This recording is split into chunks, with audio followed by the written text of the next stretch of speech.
Comment faire durer son couple? Les techniques éprouvées. Lorsque les relations commencent, l'enthousiasme pour nos partenaires est généralement naturel et intense. Nous pensons constamment à eux, nous voulons juste passer plus de temps en leur compagnie. Nous nous réjouissons de ses nombreuses compétences et réalisations.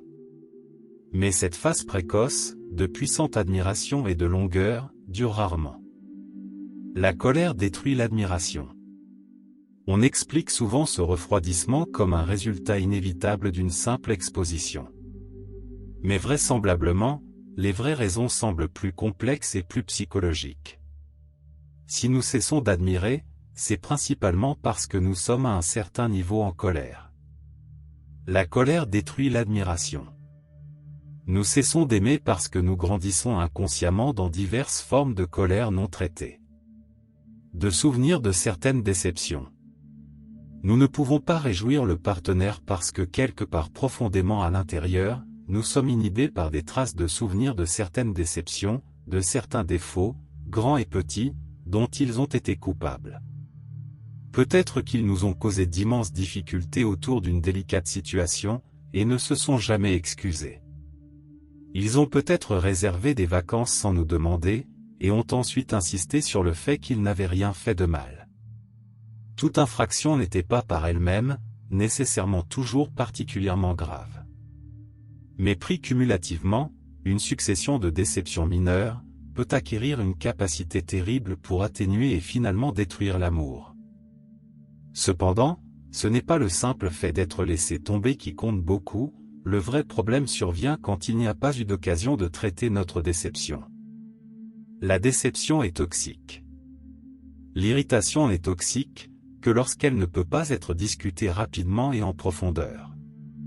Peut-être que nous avons essayé d'expliquer ce qui était mal, mais nous n'avons rien trouvé. Ou plus subtilement, nous aurions peut-être pu nous sentir privés de droit à faire un gâchis sur les soi-disant petites choses, et donc ne rien dire même si dans nos profondeurs, les petites choses importent énormément pour nous. Avec une grande injustice envers notre partenaire, nous avons peut-être oublié d'admettre nos propres sensibilités, même lorsque nous avons développé un fardeau constant de ressentiment à leur égard. La colère enterrée. Ce qui découle d'une telle colère enterrée est quelque chose qui peut être confondu avec le désintérêt. Nous ne sommes pas si impatients de célébrer leur anniversaire, nous retenons l'attention sexuelle, nous ne levons pas les yeux lorsqu'ils entrent dans une pièce. Cela pourrait sembler être l'effet normal de temps et de la familiarité. Mais ce n'est pas ça. C'est la preuve d'une colère froide. Nous faisons de notre colère un honneur, et pouvons commencer à démanteler ses effets néfastes. Lorsque nous reconnaissons la barrière distinctive que la frustration peut acquérir sur nos émotions. Nous ne laissons jamais simplement tomber les gens, nous ne faisons que nous mettre en colère contre eux. Et oublier que nous sommes comme ça. Pour raffermir notre enthousiasme instinctif pour notre partenaire, nous devons localiser avec précision notre détresse réprimée. Nous devons nous permettre d'être légitimement contrariés par certaines choses qui nous ont attristés, et les élever correctement aussi longtemps que nécessaire d'une manière qui nous permet de nous sentir reconnus et appréciés. Un bon couple devrait permettre des occasions régulières où chaque personne peut sans rencontrer d'opposition, demander à l'autre d'écouter des histoires d'incidents, grands ou petits, dans lesquels elle se sentait abandonnée.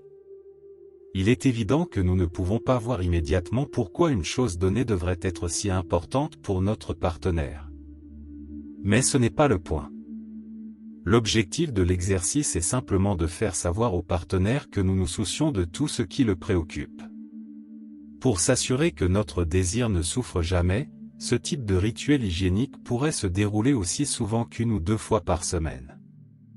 Si les couples ignorent trop souvent cette exigence, c'est parce qu'ils agissent sous un fardeau injuste de courage. Ils supposent qu'il n'est pas sain de vouloir se plaindre de choses qui donnent l'impression d'être mineures, et donc garder le silence sur leur bouleversement, jusqu'à ce qu'il ne leur soit tout simplement plus possible d'aimer. Les couples plus sages savent que rien ne devrait jamais être trop petit pour être couvert en détail, car ce qui est finalement en jeu dans une conversation de marathon sur un seul mot ou un événement, peut être le sort de toute la relation. Conclusion. Se plaindre dans l'amour est une compétence noble et honorable, très loin de la paresse avec laquelle on la confond parfois. L'ironie des plaintes bien ciblées et rapidement soulevées est que leur fonction est loin d'être négative. L'honnêteté est un mécanisme de préservation de l'amour, qui maintient en vie tout ce qui est impressionnant et agréable chez notre partenaire dans nos yeux.